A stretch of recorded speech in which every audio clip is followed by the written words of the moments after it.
আসসালামু আলাইকুম and welcome back to Sathi's kitchen. আশা করি সবাই অনেক ভালো আছেন। আজ আমি আপনাদের রান্না করে দেখাবো গরুর পায়া, যেটাকে নেহারি নামেও চেনে অনেকে। সাথে রুটি।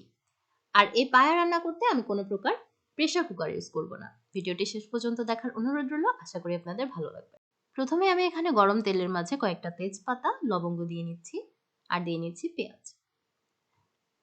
পেঁয়াজ আমি হাফ কাপ দিয়েছি। এবার এখানে জিরার পেস্ট আছে 1.5 চা চামচ পরিমাণ আর রসুন আছে 1.5 চা চামচ পরিমাণ বা 1 চা চামচও দিতে পারেন। আমি এখানে 1 কেজি পায়া রান্নার জন্য এতটুকু মশলা ইউজ করেছি। পরিমাণ মতো লবণ, 1 চা চামচ পরিমাণ হলুদ আর 1.5 চা চামচ পরিমাণ দিয়ে দিয়েছি মরিচের গুঁড়া।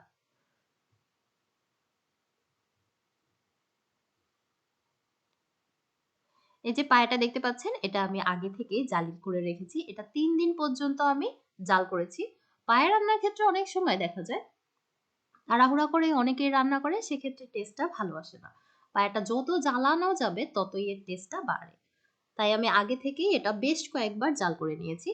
এই কারণে এটা প্রেসার কুকার ইউজ করার কোনো প্রয়োজন নেই।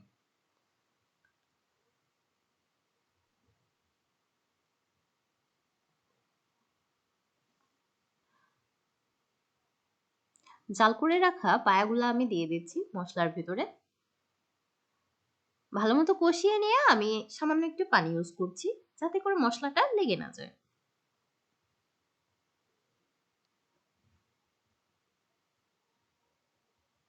then আমি এটা ঢেকে দিচ্ছি।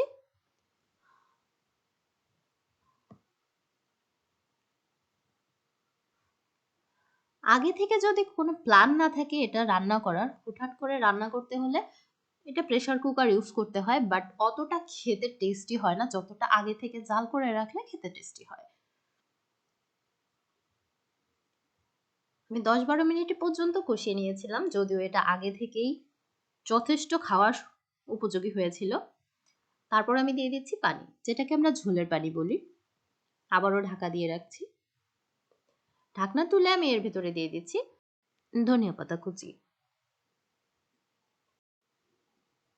পানিটা একটু কমে আসলে আমি এর ভিতরে অ্যাড করব গরম মসলা।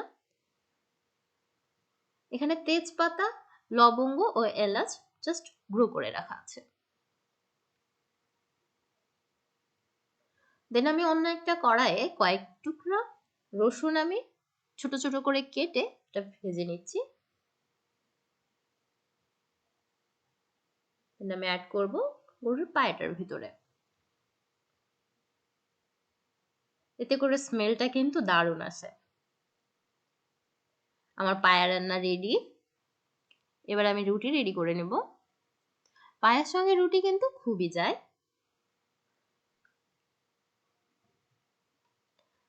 সব থেকে ভালো হয় চালের আটার রুটি হলে।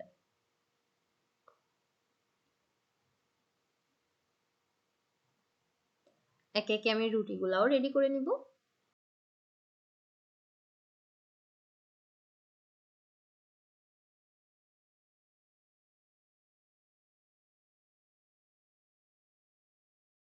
আপনারা যদি এই পায়াটা আগে থেকে কয়েকবার জাল করে রাখেন, সেক্ষেত্রে সিদ্ধ হওয়া নিয়ে বা প্রেসার কুকারের ঝামেলায় পড়তে হবে না, আর টেস্টও কোনো কম্প্রোমাইজ করতে হবে না।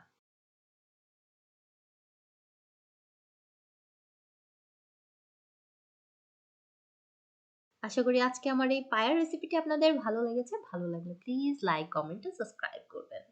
ভালো থাকবেন, ভালো রাখবেন। Take care. আল্লাহ হাফেজ।